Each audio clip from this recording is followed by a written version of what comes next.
Greetings here from China, where I'm at the We School Debate Association debate camp, working with a number of young students prepare for the debate season. As we saw, the launch of the public forum debate topic in the United States on August 1st was a little bit of a surprise. The camps had used the nuclear weapons topic that France should provide an independent capability to the European Union.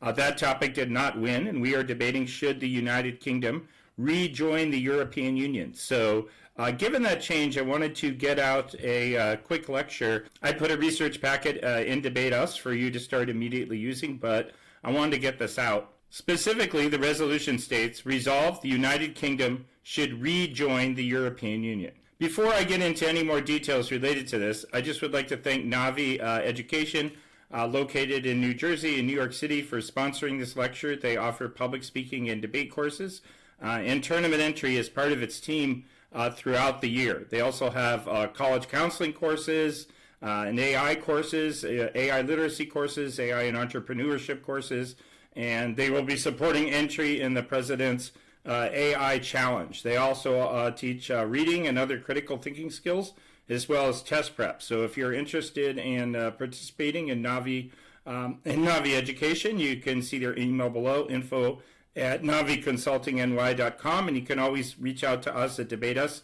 at info@debateus.org. Now, in today's lecture, I want to cover a few things. First of all, course definitions and context of the topic, some brief historical background, the pro arguments for rejoining, the con arguments against. I want to look at kind of some of the public opinion and polling, because that could turn into some different politics arguments for both sides, as well as the process and conditions. Of course, when we talk in public forum debate about whether something should happen, we essentially import concepts of fiat from other topics. We're not debating whether it will happen, but simply whether it should happen. But, discussions of whether it, the process through which it would normally occur and the fallout from that are relevant.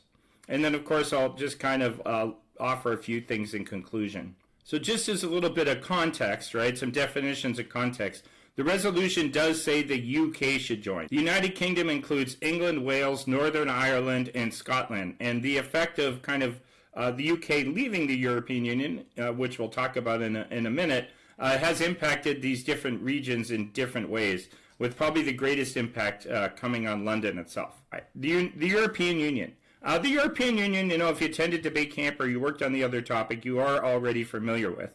The European Union is a political and economic union of 27 European states. It represents, 447 million people. So you can think of it as 450 million people. It provides a single market with the free movement of goods, services, capital, and people. So while these countries do still have, some kind of independence in terms of kind of regulatory systems and stuff, you generally, when you're trading, you're kind of operating under a uniform set of rules. And the United Kingdom left the European Union because they didn't like to be bound by so many rules. But, there's a discussion of rejoining now because they feel that, now they've been left out. It's more difficult to trade with the European Union, and this has hurt its economy and potentially maybe even some security relationships. Just as a brief historical context, in 1973, the UK joined the European Communities, which eventually became known as the European Union.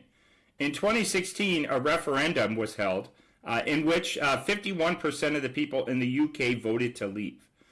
So in January 2020, the UK formally withdrew from the European Union, and there was a year of transition, and at the end of 2020, that transition period ended. And of course, now in 2025, we're seeing a debate over rejoining because there have been a lot of kind of negative impacts associated with this. The one other thing I want to highlight here is 2016, it was the year Trump was elected, right? And it was about 5 years after Xi came to power in China. And we also have Putin in Russia. And what's common amongst all those things is you have a return to kind of more nationalism, with kind of countries essentially looking out for their own interess rather than being willing to participate in, a globalized economic system where there's kind of more trade and more cooperation. There are a lot of kind of people within those countries who feel that system operated to their disadvantage. And we see that here kind of most pronounced in the United States with Trump, right? And especially the, Trump 2 presidency, we see abandoning of a lot of kind of basically free trade agreements or free trade ideals, the introduction of tariffs, like countries wanting to do some things on their own. This is very similar to Brexit. And in China, I don't think we see as much of a desire to move away from that system. That system probably benefited them, but you certainly see more nationalism, and the same in Russia. So this Brexit is part of an overall global trend of countries becoming more nationalistic. And, but maybe as we see, there are some downsides that were not anticipated, economic losses. Well, they were anticipated by many. They were just ignored. And maybe eventually we'll see that in the United States as the United States puts on all these tariffs and kind of withdraws from global economic cooperation. Maybe we'll start to see that there are some downsides to that. But I don't want to kind of get into that debate on the whole. I just want to kind of contextualize that topic for you. Now, what does rejoining means? Rejoining means that, well, they left the EU, so they'd have to apply for membership again under Article 49 of the treaty. Candidate states must uphold dignity, democracy, the rule of law, human rights, meet kind of, certain criteria. They have to have stable institutions, a functioning market economy, willingness to implement the EU law. Those would all kind of be, part of, the United Kingdom is clearly capable of that. They have a stable government. They have a market economy. If they wanted to rejoin, they'd be willing to implement the law. They certainly have the capability to do it. And then they would, once they rejoin, they would have full participation in the EU institutions and frameworks. Now, I will say that the EU, because they wanted to keep the UK in the EU, they sometimes waived their compliance, like with certain requirements, and said, well, okay, that's okay. It makes sense for countries to have exceptions in certain instances. The problem is now if the UK wanted to get back in, they probably wouldn't be willing to, keep those exceptions. Now, what are the arguments for rejoining? Most of the arguments that you'll read about really focus on kind of economics. There's talking about, what happened when the when the UK withdrew. All right, it became harder for them to trade inside the European Union because there were different standards for companies in the UK, maybe to sell products, and in the European Union, so it became more difficult for them. Fewer institutions and companies were willing to invest in the UK because they saw it as a limited market relative to the entire rest of the EU. There's more difficulty with trade. There's just more processing, procedural requirements, visa requirements. It's more difficult for there to be a movement of people. In particular, the auto industry has been affected. Transportation companies have been affected, obviously, with less trade. When you have less trade, you have less economic efficiency because companies within countries aren't really just the ones producing what they're best at and then trading those with other people. And we haven't really seen any of the benefits that were anticipated. We have these great industries, we'll just sell in our own markets. People still want to trade with us under our terms. We really haven't seen any of the benefits transpire. So the overall economic case for the pro is pretty strong. Of course, if the UK participates in the European Union, then their voice will be heard as part of this larger global organization, and they can influence events. There's some arguments you can make, like social and cultural issues about restoring the freedom of movement of people and strengthening labor and consumer rights, because those are generally stronger in the EU. There could be collective research programs. Debaters like disease impacts. So there could be collective research programs between the UK and the EU that could help address disease problems. We could also have more alignment on climate policy, although climate's obviously getting a difficult thing to solve given the U.S. stance and given, how much energy that AI is using. And, just that the EU has high environmental standards, and I could see somebody trying to make a climate impact. Debaters always like to, make climate impacts and say, for every increment of a reduction, we're gonna have some benefits. But there may also be some, impacts related to pesticide use, or, some people talk about fishing regulations. There could be more isolated impacts that are, a little more specific to the actual regulation, or I should say the impact of the regulation being argued for. So just looking at a couple of things here, right? There's kind of all types of evidence that says that the UK economy declined, kind of quite substantially as a result of Brexit, with some people putting that as a 4 to 5% decline of the GDP for the reasons I discussed. And then, of course, the joining would reverse that by providing market access. It's primarily, and I think each of these could become like individual arguments, right? It's made it more difficult for the UK to export to the European Union. So you might have something that, tries to say, okay, it's reduced exports by this amount, and exports are essential to the economy. You could say it's reduced the amount of investment that the UK is getting, and investment is, very important to the UK economy. You could have a specific scenario, that stems from that investment. Maybe says the UK needs more investment in biotech or, genetic engineering or, solar energy, anything specific. You might be able to carve out a really specific scenario. And kind of related to that, there's also kind of the interest of the auto industry. The auto industry has really been hurt by Brexit. So you could talk about like restoring the auto industry in the UK and why that's important. Transportation, that makes sense. There, like I said, there's less trade, so there's less business for transportation workers and even lorries. They call them lorries, but just basically taxis. And you might be able to impact that in poverty because obviously drivers are not making a lot of money and they might, see their income go away.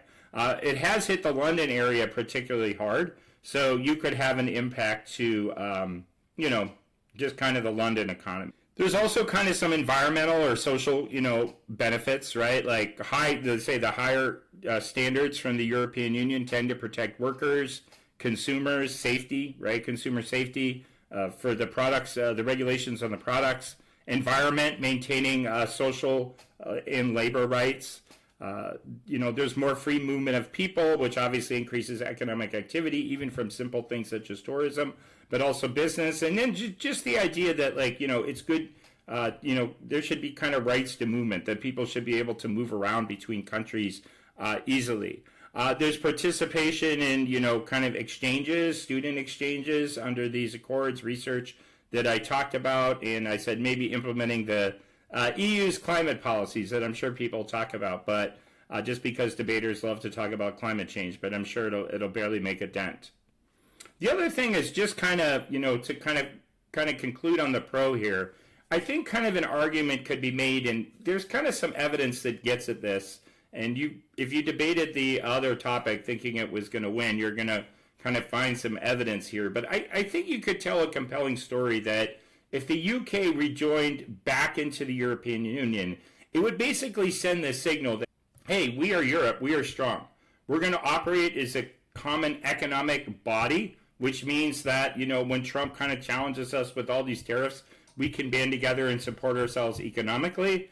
When Trump threatens to reduce U.S. military presence in Europe, we can work together. We can be strong economically and militarily.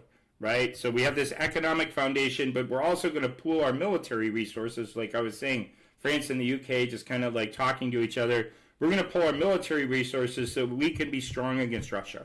And I think some of those arguments about how, Russia was a threat on the past topic and we needed to have nuclear sharing to deter Russia are going to become strong again, like on this topic, and saying that, if the UK rejoins the EU, then we can have more kind of common sharing of defense and better relations, which will allow us to challenge Russia. In the sample case, I did put that argument in there because, first of all, I think it's a good argument, at least a reasonable argument, but I also kind of, thought it was a way to kind of bridge, the ideas from the previous topic from people who started working on those. All right, now let's look at the con.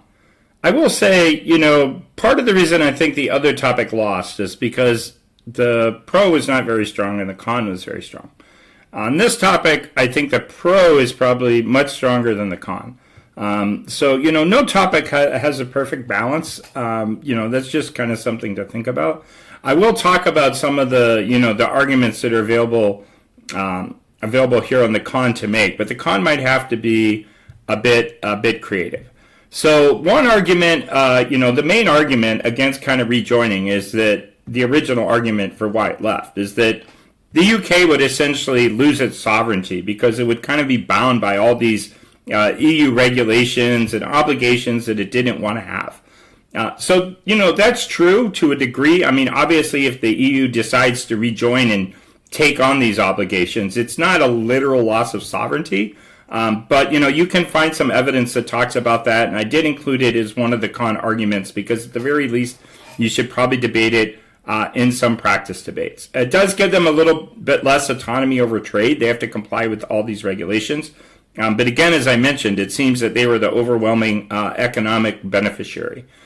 The European Union also, as one of the stronger economies in the European Union, does have certain financial obligations, essentially in terms of dues and money it has to pay to the European Union that support like foreign aid and other types of programs. And just like in the United States, there's kind of this backlash against that. Now, where it gets a little tricky is that the Europe lost. Where it gets a little tricky is that the UK lost economically, right, as a result of this. So they had fewer tax receipts and they had to raise taxes. Some people say as a result of the Brexit. They also get a lot of kind of other direct gains, research in their country and other support. Some of that money flows back into the UK. And there's some research been done that shows that maybe the net increase the UK would have to pay is only around $9 billion. Which sounds like a lot of money, but it's really not, right? We find over the last 6 months, $500 billion was invested in AI alone. I'm just referencing that, not because it's the same, but when you're talking international, financing and revenues and money, big money being invested, $9 billion is nothing. I mean, the U.S. military budget alone is close to $1 trillion, and same with Social Security. So $9 billion sounds a lot of money. I'd obviously be happy if I had $9 billion, but it's really not a lot of money in a country's budget. But nonetheless, I think the UK will there'll be some arguments about how, well, if the UK had to give more money to the EU, they wouldn't be able to afford this particular type of program. Maybe there would be education cuts or military cuts. I think that's probably, even though I don't think $9 billion is a lot of money in the grand scheme of budgeting, it's probably one of the better con arguments. And they'd have these certain trade obligations under the right and kind of requirements about using the euro and certain trade agreements and movement agreements, which maybe in every instant doesn't work out in their favor. Some people say there would be a lot more like immigration pressures. So one of the reasons they left is that under the EU they had to accept like so many immigrants and so many migrants. And of course Europe continues to experience kind of a refugee crisis, both kind of people leaving the Ukraine, though that's decreased, and people kind of fleeing in the Middle East, though that's decreased as well. Now, what's interesting is that it didn't really, when they left, it didn't really reduce kind of the number of people entering the UK at all, at least quantitatively, because of economic pressures. For example, they let in more foreign students. They let in more, people just to kind of work, and they let in more people who are there for like short-term stays. So the total, it didn't really affect the total migration at all. And of course, most people think that migration to a country, there might be some short-term economic, hit that you take from accepting a lot of refugees because they don't have economic means and they're not working immediately. But over the long term, most research shows they're either positive or not negative on the net, right? Because they start working, contributing to the economy, going to school, get integrated into the educational system. They start purchasing things, paying taxes. They start getting jobs, like paying taxes. So obviously, even in the U.S., you see like a lot of obviously kind of anti kind of migrant and immigration things with this idea of kind of them stealing jobs, but there isn't a fixed number of jobs. There's not a fixed number of jobs, and the more people you have, generally, the more economic activity you have. So that's kind of another reason that the economy could decline, though, like I say, there's probably no total impact. Now, there would also have to be a lot of negotiations that occur for Europe to rejoin the EU, even if we imagine that it's just fiated. Right, that they just kind of rejoin. The process would still happen, and that could have some kind of political fallout, or it could kind of maybe complicate relations between the UK and the EU in the short term as they renegotiate this. But you can see, these are basically the con arguments in the literature, and they're not overwhelmingly strong. So as I find some stronger arguments on the con, I'll probably post another update. But it's just something you should be aware of, right? If you were concerned about being pro on the nuclear sharing topic, I'd be concerned about being con on this topic. I'm not going to go into all these cost criticisms on this slide. I just discussed them. I share the slides for our subscribers if you want to use this for yourself. But there's basically kind of the financial obligations that you have as being part of the EU, and there may be some kind of cost to renegotiating entry, and maybe some other costs that citizens have to bear. But they're probably pretty trivial relative to the economic gains. The political arguments, like all political arguments, are a little bit complicated. There's net political support for rejoining. So, the pro teams could say, hey, this would strengthen the current political parties. Con teams could say, well, sure, maybe there's net support, but there's still going to be a lot of backlash against it by some, which is true. There's only, a small net gain. So it could lead to a lot of backlash and complications, and that could be undesirable politically. Maybe there'd be some political fracturing in the UK. Maybe it would bring down the current government, even though there's a small net increase in support. Remember, it's a parliamentary system. So then, or there could just be your normal agenda type politics. There's this kind of issue in the UK, and if we kind of go through all these debates, it would distract the government from these other things that it needs to do. So I think these kind of politics arguments, are going to take a lot of work, more work than I had time to do to put this lecture together quickly, but they may turn into some of the stronger con arguments, because, like I say, substantively, if you just kind of look at the actual merits of kind of being in the EU versus not being in the EU, they heavily favor being in the EU. And here you can just see some of the different processes that the UK would have to go through in order to kind of rejoin, and that could kind of complicate and politically complicate everything that we just discussed. This slide, and like I say, I don't want to just read it. It's in there, right? It talks about okay, well, total public support is necessary but not sufficient, right? Conservatives still oppose rejoining, even though Liberal Democrats, Scottish National Party, Green Party support rejoining. There's still a lot of conservative opposition. So if this kind of came up for a decision to rejoin, it would probably cause a fracturing of the government. And, the same kind of is true in the EU. Most people support this. Most of the governments would probably support it. But there is going to be political opposition, especially since kind of the UK left. So you could, one way on the con is to just find a country in the European Union. I think I said there were 27 countries, right? And how maybe that in one of those countries there's a political party that's opposed to the UK rejoining, and then say that would kind of cause fracturing within that country, and here's an impact to that, right? That's something that's going to be very difficult for the pro to kind of keep up with countering quantitatively, even if the argument itself is maybe not that strong. It's just kind of a good way to keep the the kind of pro unprepared, because the pro and the con are going to have to be able to debate the political impacts of this in the UK, and maybe we'll need a whole other talk on that. But they're probably not going to be as prepared to debate the political fallout in every single country in the EU. Those reasons I just discussed, there's some reasons why, it's maybe bad to rejoin. But I also want to talk about some defensive considerations. In terms of the economics, you can obviously debate kind of the size of the negative impact. I will say that it's very difficult to find evidence that says it had a positive effect. Actually, I haven't seen any evidence that said Brexit has a positive economic impact on, any part of the UK.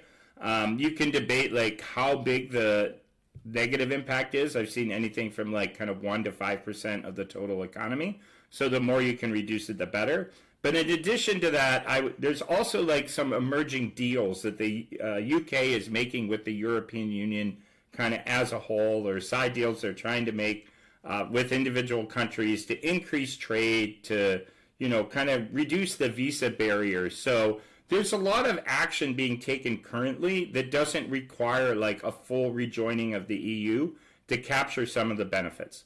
And those also apply in the security context. So I think a strong set of defensive negative arguments would say that there's a lot happening between the UK and the European Union to solve some of these problems. And you could even just see on if you were researching the last topic, right? Like France kind of reached out to the UK to said, hey, maybe we should defend Europe, the UK and France, like collectively with the nuclear weapons that we have, right? So not exactly what was proposed by the resolution, but you could see that there is some security cooperation happening there. And then, of course, just that there are multiple factors, that kind of undermine the UK's economy. The other thing that's worth pointing out is that I think that some people might try to argue, well, gee, this would like strengthen the European Union economy. You could argue that. It's just that the European Union's economy has grown, like kind of relatively speaking, quite substantially compared to the UK's since the UK left. So, the added benefit of trading with the UK probably exists. It's just like a little bit harder to quantify. And like I say, the European Union economies are like doing much better kind of after the split than the UK economy. There are some arguments that I say cut both ways. So one thing is called the private school fee value added tax. This is super controversial in the UK. So the UK recently implemented a value added tax on private schools, which obviously raised the costs substantially for private school operators, and they pass that on to students and to arguably undermine the private schools. Under EU rules, they were not allowed to implement a value-added tax on private education. So if they rejoin the EU, this would go away. So the pro could say, oh, this is good. It goes away. It strengthens private schools. Private schools are good for, these particular reasons. We have this debate in the US, right, all the time. The con can say, gee, if they rejoin the EU, then the value-added tax will go away, and they should have a value-added tax on private schools because it's contributing to wealth inequality in the UK. All right, then there's kind of this debate about GMOs, genetically modified foods. There are a lot more restrictions on genetically modified foods in the EU than in the United States. And this is one of the reasons that U.S. agriculture production is so high. Now, people debate about whether GMOs are safe, whether they're healthy. The UK, because it's not part of the EU anymore, doesn't have to abide by these restrictions. So you could kind of then do the same thing, right? The pro can say, oh, well, it's good if the UK had to abide by these restrictions because the restrictions on the GMOs are good. The con can say, no, the restrictions on the GMOs are bad. And the same with fishing and fishing regulations and really any regulation. You can say, oh, if the if the UK rejoined the EU, they would have to comply with this regulation, and this regulation is good. The con can say, no, they'd have to comply with this regulation, and the regulation is bad. Now, the one thing is it's not entirely this simple because the UK had adopted a lot of these kind of EU regulations. They had to. And there's a lot of political support for keeping a lot of the regulations. So they right now still have very similar GMO regulations, and there's not a lot of support to repeal them. So you can debate how big the size of the link is. All right. So, what are some of the core issues, right? I say it would probably bring overwhelming, significant and economic benefits that come from restoring market access. There's definitely the economy arguments are going to favor the pro, even though they'd probably have to make some large budget contributions and they'd lose some policy autonomy. And you can impact those in terms of sovereignty, or you can get a real specific trade-off argument. Public opinion does favor rejoining, but there are pockets of opposition, and those could be impacted. And I think especially at the very top levels of public forum debate, there's going to be a lot of kind of political arguments because there just aren't the general con arguments it's not in the UK's economic interest to be a part of this are wrong. I mean, they've essentially been disproven. The UK has lost a lot economically. And then, there's kind of this bigger debate about kind of Europe. Should they be part of Europe? Should they, Europe kind of strengthen itself, defend itself? Obviously, I think there's strong arguments for the pro to make that say yes. Con may say well, a stronger Europe maybe would kind of split from the United States, or there could be too much independence, right? You research this if you research the last topic on European strategic autonomy. So I would conclude with a couple positive notes. One, if you went to debate camp and you learned about Europe and the European Union and the security issues there, you can take some of that knowledge and apply it to this topic. And So you shouldn't feel like, oh, I spent 2 weeks and it wasn't useful. Some of the knowledge is relevant. And of course, I hope in the time that you spent there, you didn't just spend time learning about the topic, but you also became much better debaters. So I think if you spent that time doing that, you should still be very happy that you did. At the same time, of course, students who didn't go to camp are at less of a disadvantage because they're kind of essentially maybe starting out at a clean slate with everybody else, but the students who went to camp maybe only have, like, say, I'm just throwing this number out there, a 20% advantage in terms of topic knowledge. Other students, they have more than kind of an equal opportunity to be prepared at the first tournament with a lot of hard work. It's easier to offset like a 20% advantage, than an 80% advantage. So I wish you the best of luck in preparing for your debates, and I'll probably be back with some follow-ups on a few issues.